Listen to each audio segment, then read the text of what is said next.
మోంతా తుఫాన్ ప్రభావంతో కాకినాడ జిల్లా ఉప్పాడ బీచ్ రోడ్డు ప్రమాదకరంగా మారింది. దీంతో ఆ మార్గంలో వాహనాల రాకపోకలను నిలిపేశారు అధికారులు. సందర్శకులు ఎవరు కూడా రాకుండా పోలీసులు పెట్రోలింగ్ నిర్వహిస్తున్నారు.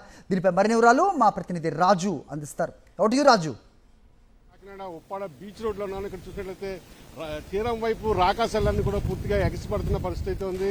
ఉప్పాడ కాకినాడ బీచ్ రోడ్లో వాహనాల రాకపోకలను అధికారులంతా కూడా నిలిపివేశారు.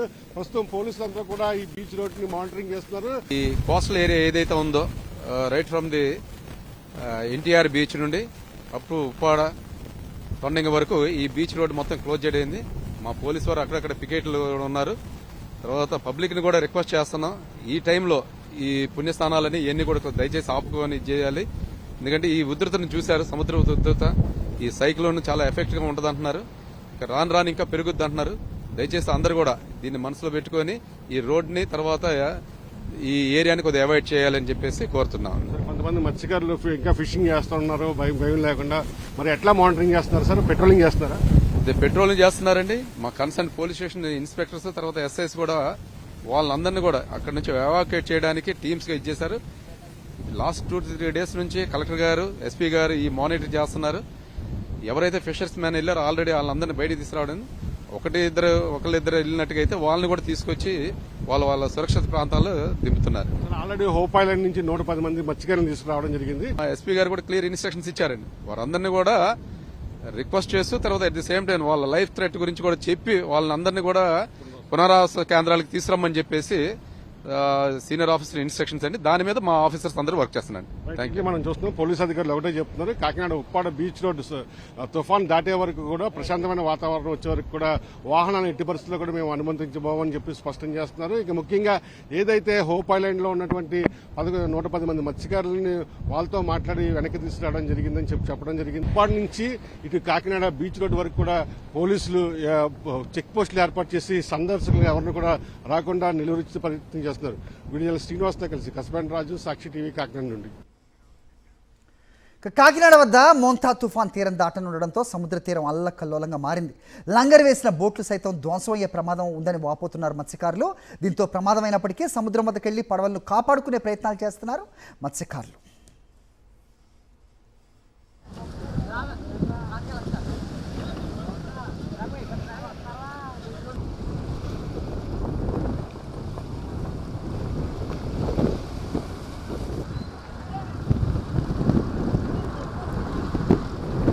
రైట్, ప్రస్తుతం అక్కడ ఇలాంటి పరిస్థితి ఉంది. మా కరెస్పాండెంట్ నరేష్ అడిగి తెలుసుకునే ప్రయత్నం చేద్దాం.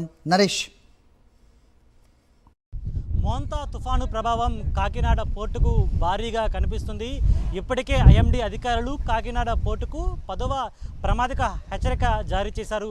ఈ మధ్యకాలంలో ఎన్నడూ కూడా కాకినాడ పోర్టుకు 10వ ప్రమాదక హెచ్చరిక జారీ చేసిన దాఖలాలు లేవు. చివరిసారిగా హుదూద్ సమయాల్లో ఉత్తరాంధ్ర వ్యాప్తంగా వచ్చిన గాలుల కారణం కావచ్చు, హుదూద్ సమయాల్లో మాత్రమే కాకినాడ పోర్టుకు 11వ ప్రమాదక హెచ్చరిక జారీ చేశారు. అయితే ఈ మోంతా తుఫాను ప్రభావం కారణంగా ఈరోజు రేపు 2 రోజుల పాటు కూడా రెడ్ జోన్ అలర్ట్ను జారీ చేయడం జరిగింది. అధికారులు అయితే ప్రతిదీ ముందుగానే మనకు జారీ చేశారు. మన సిఐ గారు అందరూ కూడా అదొకటి మనకు అక్కడ ఫ్లైఓవర్ కనిపిస్తుంది కదండి, ఆ ఫ్లైఓవర్ కట్టినట్టుగా అయితే ఈ ఒక్క బోటు కూడా ఇక్కడ ఉండదు. ప్రతి బోటు కూడా మా ఊర్లోకి అయితే మాత్రం కెనల్లోకి అయితే వచ్చేస్తుంది. అది అధికారులు మీకు ఏం చెప్పారు? ఎన్ని రోజుల నుంచి వేట నిషేధం చెప్పారు? అదేవిధంగా ఈ తుఫాను ప్రభావం మీ జీవితాల మీద ఎటువైపు పడే అవకాశం ఉంది? మాకైతే 2-3 రోజుల నుంచి మాత్రం మాకు ముందుగానే జారీ చేశారు. బోట్లు వేటలో ఉన్న బోట్లు అయితే మాత్రం త్వరగా తీసుకొచ్చామని అనేసి మాట ఒక వారం రోజుల కిందటి నుంచి అయితే మాత్రం మాకు జారీ చేశారు.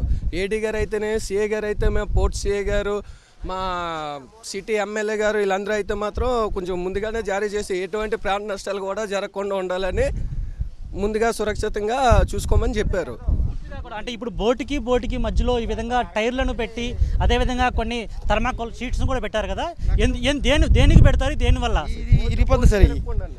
బోట్ ఇరగకుండా సార్, బోట్ ఇరిగిపోతుంది సార్. మళ్ళీ ఇరిగిపోతే ఒక 1 లక్ష రూపాయలు లాస్ అయిపోతుంది సార్. మనం లంగర్ వేసే ప్రయత్నం చేసినప్పుడు ఒకవేళ లంగర్ ఫెయిల్ అయినట్లయితే బోట్ ఎంత దూరం వెళ్ళిపోతుంది సార్? బోట్లు ఎక్కడికి వెళ్ళాలి సార్? ఎక్కడ ఉంటే గుండె అయిపోతుంది సార్, ముక్కలు అయిపోతుంది సార్. ఏమన్నా కింద అక్కడ ఫ్యాన్ ఉంటుంది కదా సార్, ఫ్యాన్ కూడా పడిపోతుంటుంది సార్ ఆల్రెడీ. మీరు ఎప్పుడు చాలా వరకు చాలా తుఫాన్లు చూస్తుంటారు కదా, ఇప్పుడు ఈ మోంతా తుఫాను ప్రభావం అనేది ఈ గాలులు అనేవి పూర్తిగా కూడా మీకు ఎంతవరకు డ్యామేజ్ చేసే అవకాశం ఉంది? ఎందుకంటే వృత్తివృత్యా కూడా మీకు ఇబ్బంది అవుతుంది, అదేవిధంగా మీ ముడిసరికి ఏదైతే ప్రధానంగా బోట్లు ఏవైతే ఉంటాయో అవి కూడా దెబ్బతినే అవకాశం ఉంది కదా.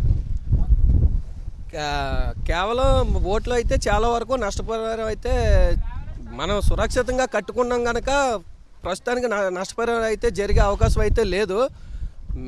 ఒకవేళ అదే సిచ్యువేషన్లో జరిగినైతే చాలా వరకు ఒక్కొక్క బోటుకు వచ్చి 60-70 లక్షలు పెట్టి బోట్లు చేసుకొని ఉన్నారు. ఏవైతే నార్మల్గా వీళ్ళు సిగ్నల్ లైట్స్ కోసం ఉపయోగించే వాటిని పూర్తిగా కూడా బోటును రక్షించడానికి ఇప్పుడు వాడుతున్న పరిస్థితి నెలకొంది. ఎందుకంటే ఈ థర్మాకోల్ షీట్స్ ఏవైతే ఉన్నాయో వీటిని బోటుకి మధ్యలో పెట్టి ఒక బోటు నుంచి మరొక బోటుకి దాడి జరగకుండా ఏదైతే రాపిడి జరగడంతో పూర్తిగా ఆ పక్కనే ఉన్న షీల్డ్ మొత్తం డ్యామేజ్ అయ్యే అవకాశం ఉందని, వీటి వల్ల లక్షల రూపాయలు తమకు నష్టం వచ్చే అవకాశం ఉంది. అందుకనే ఈ ఈదురుగాలు అనేవి భారీగా ఉన్నాయి. అదేవిధంగా సముద్రంలో ఉన్న ఈ తుఫాను ప్రభావం కారణంగా ఈ షిప్స్ ఏవైతే ఉన్నాయో ఫిషింగ్కి వెళ్ళే షిప్స్ ఏవైతే ఉన్నాయో నేరుగా ఒడ్డు కొట్టుకురావడంతో చాలా వరకు డ్యామేజ్ ఉంది. అందుకే లంగర్ వేసి ఆపే ప్రయత్నం చేస్తున్నారని మత్స్యకారులు చెప్తున్న పరిస్థితే కనిపిస్తుంది. వీడియో జర్నలిస్ట్ నరసింహతో నరేష్, సాక్షి టీవీ, కాకినాడ పోర్ట్ నుంచి.